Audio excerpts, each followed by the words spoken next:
let's get this started. So, welcome folks. I'm Alejandro, better known as Kairon in the Web3 space, and today I'll be talking about a little something I call finding crypto's catchment.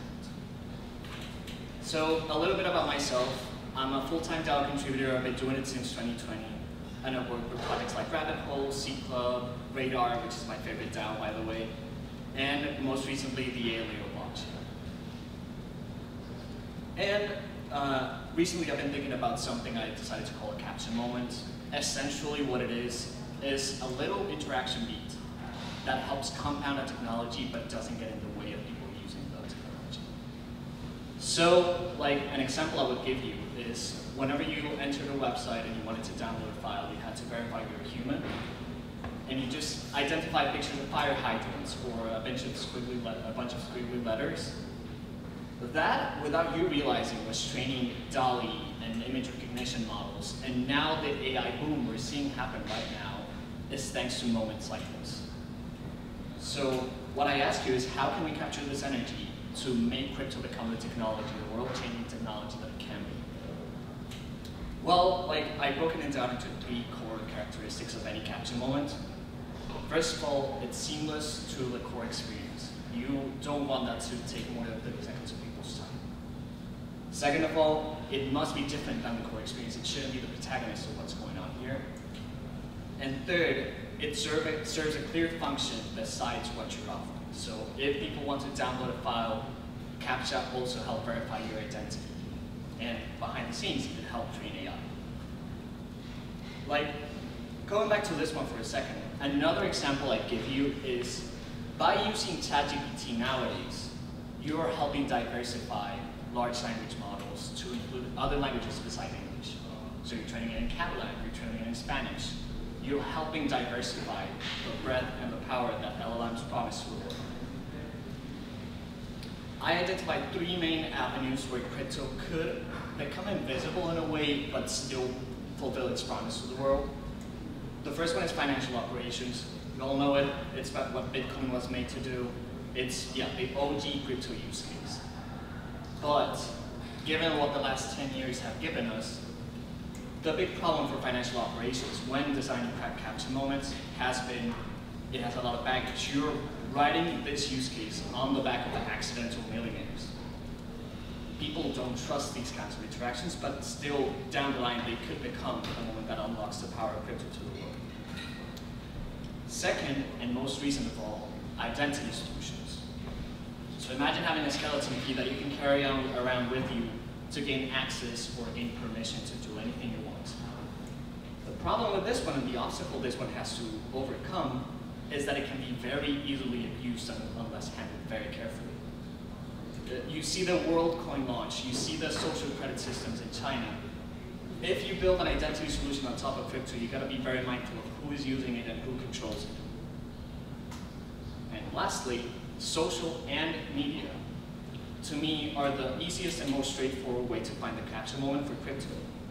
So in this one, imagine harnessing the power of likes and follows and comments the same way we've seen the Web2 platforms using them, but in a way that can't be exploited. Or if they are exploited, can be counter-exploited. Coming back to the solar and lunar discussion, making that be available to the public to control in any way they want would unlock the true power of crypto in a way that doesn't get in the way. People wouldn't have to sign a transaction or connect their wallet or even know what a blockchain is to see the unlock behind this. So, having said that, I would like each of you to take a moment and think of an everyday need, like sending money to your parents, paying for your groceries, going to a restaurant, brushing your teeth even, and find a way that any of these 3 buckets fits into what we define as a capture. Something that doesn't get in the way of the core experience, so it doesn't make brushing your teeth any more difficult, but it adds data to something that can be built upon.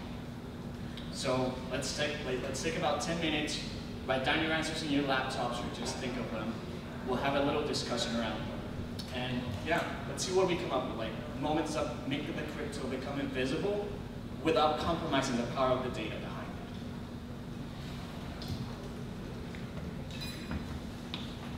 it. Yes. So yeah, reiterating, let's just sit down for a second for 5–10 minutes, come up with a moment in your life, like brushing your teeth, paying for your groceries, sending money to a loved one, and raise your hand whoever wants to participate. We can discuss a little bit about it.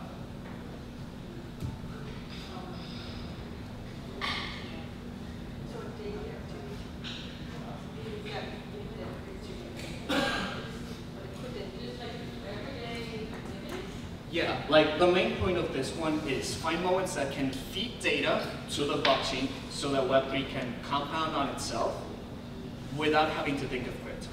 So yeah, you go to the grocery store, you buy your morning coffee.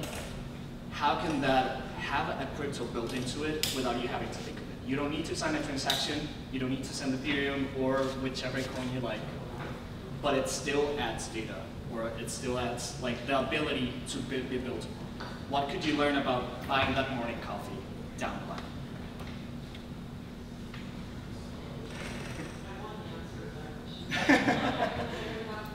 Like a little example of that, like imagine you go, you buy coffee, and the same way Starbucks understands people's behavior based on what kind of coffee, and they offer you rewards, like hey, your 10th espresso is free. Imagine what could be done if instead of Starbucks, you were like a little disco coffee shop, and you could tap into Starbucks databases. And you can see how people are buying Starbucks, and it helps you make better decisions. And then you say, hey, but ours comes straight from the source. And I see that you buy an Americano every single day at this time, I can give it to you in a more ethical or more sustainable or more suited to your taste way. Like, what are the little moments that to the average user aren't an inconvenience, but still allow crypto to harness the power of that data? Like, how do we make that public? How do we make that composable? How do we make it in a way that opens up opportunity for other companies and other projects to use? Do you want us to also think about like what the benefit would be for the user, or just yeah, like any and all ideas. Both sides. Yeah, like the three main buckets are financial operations, identity, and social. So in terms of social, what can you learn from people going to a bookstore? Or what can you learn about people going out to eat tapas? Like that kind of stuff. All of that can be identified. If you have a database large enough, you can find patterns that are useful enough so that anyone can build a better solution for X.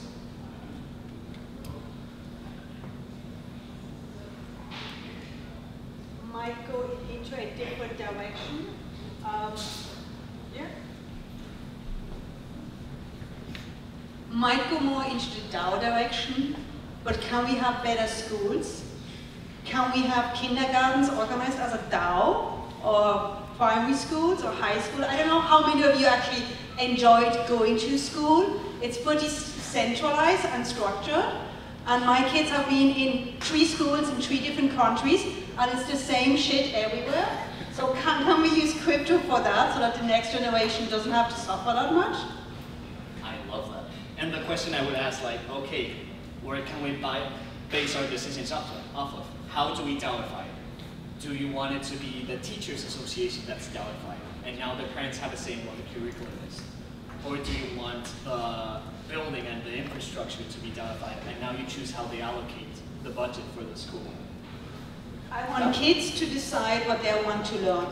Let's say this month I want to learn how to win in Roblox, like jump the tower higher. Learn that. This is problem solving. Like, or you can like, well, I don't like the houses that they have there. How can I build a better one? How can I build a better game on Roblox? So I want kids to be in charge of the curriculum. I love that.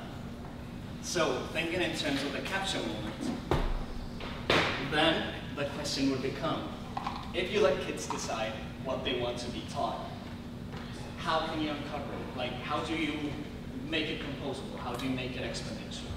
Sure, you can let them every year say, we want to play tug of war every single day for the rest of the year. And that's perfectly valid. Like, I'm no one to comment on whether or not that's their education. But what can you uncover? Why would they want to do that? The questions you would ask with these kinds of moments are, sure, you can see a pattern, and it can be a very predictable one. You can say, hey, most people will not like bitter coffee. But what does that tell you that helps you make better coffee? Or what does that tell you that helps you make better curriculum? curriculae for children.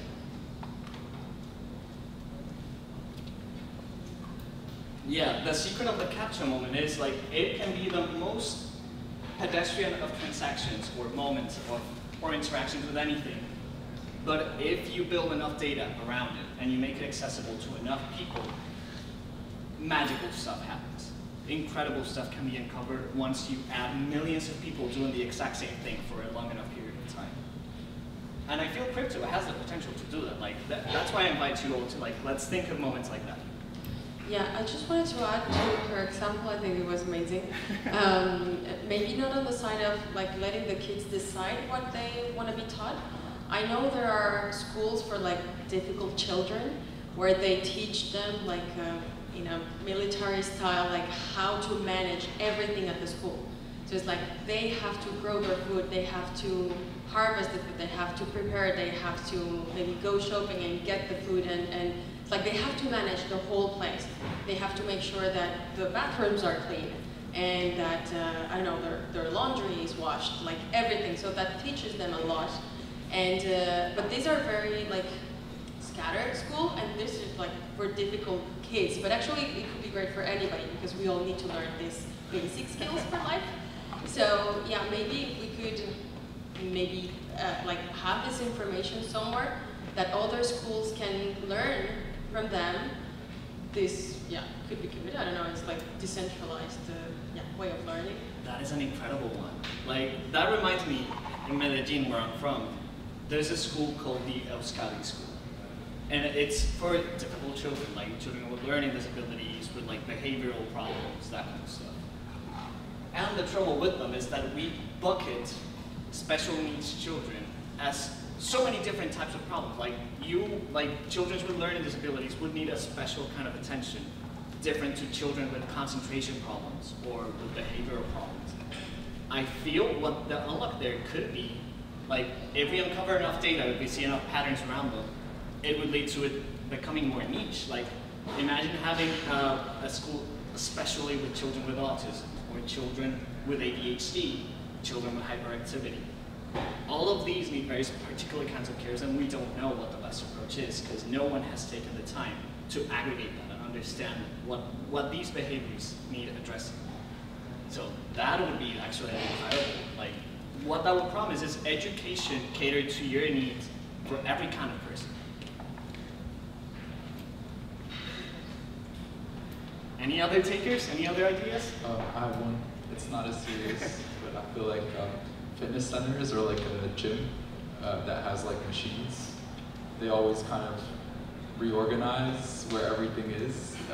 So I'm thinking when you said CAPTCHA, what if you could reward users somehow if they complete what they're using? So let's say you finish your workout and then you kind of do a CAPTCHA or something of what areas you use the most, and then they can gather the data for what everyone's using. And I guess that could help them structure it more efficiently based on where the volume is. So less people are waiting, and maybe get more of these machines, etc. Absolutely. That would tell them, hey, too many people are using the static bikes. We need to lifeline more. Yeah, that could pretty much fall under the financial transaction, help you structure a business better, so it caters to people's needs better. But another one that I could think of in that same line, the fitness world is very filled with myths and legends. So hey, if you do a workout at midnight and eat a raw egg, you'll become buffer. And there's no data to back that up. It's just that influencers saying whatever they think is suitable. I feel this concept of solutions, what would allow us to build better fitness models and better fitness plans, help you work out the way that suits better for your body. And then you can connect it with medical data and see, hey, you have this kind of condition, this is the best kind of workout. The power of unlocking these tiny things that to us, it's just, oh, I used the static bike and there were 2 other people in line. That's as easy as it would be. But once you find a way to aggregate it and to put it all together, yeah, it makes so much of our world run easier, and we wouldn't even notice. Who's got any other ideas? Okay, I'm thinking maybe a shopping profile for like cybercrime reasons, because everybody, they shop online through different platforms, maybe luxury marketplace or Amazon or ASOS, Zalando, blah, blah, blah.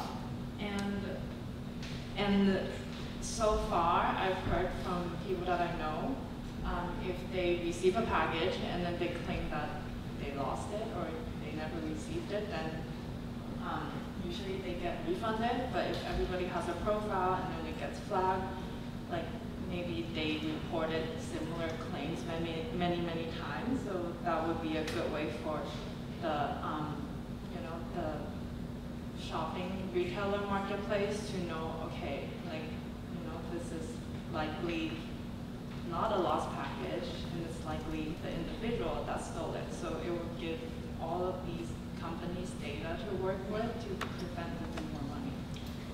Absolutely. Yeah, like I'm trying to think of a way how we could turn that around. Like how would the average person, or like, so that would put an end to the package scams, and that is absolutely true. But at the same time, like I think of the US, like people who drop into people's mailboxes and just take someone else's package. How could this solution address that? Maybe then, like the courier and logistics companies also have data on their end, but somebody has to figure out a system to analyze them so it doesn't put anyone to their disadvantage. But I don't have that. I love that. And that would keep people's identity private. Like, I could see a world where CK fits into the equation so that you don't have to know anyone's address or name, but you still know they got their product. That's in the end what matters there. And people a lot of the times they travel, but their names and their information goes with them. So if you find out this person when they go to Australia, they lost many packages, and when they go to the US, they also lost many, then that could be this individual's problem by probability. That is a fantastic one. Yeah. In relation to that, you kind of more the flip side? When you order something from a takeaway, normally ask for your name. So I know people who just put in whatever name they want because they don't want to be identified. So there will be, for those ones, we'll need a solution so that they could have a unique private identity for takeaways. Any other ideas?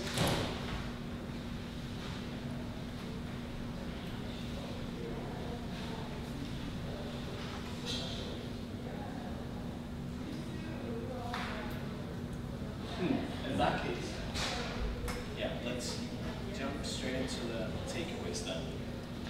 So, all in all, what Capture Moments promise, besides just onboarding for crypto, which is the thing we're all looking for, the next billion people in crypto, I feel what this promises is for us to reach our full potential without devolving into something that's so easily exploited. Like, a friend of mine once published a piece saying, averting Cambridge Analytica in the metaverse, and what she spoke about was, as we are building the world's biggest public database that's immutable, that's transparent, that's completely composable, that makes us sitting ducks to a lot of these companies that just want the data. They don't really care about the transparency.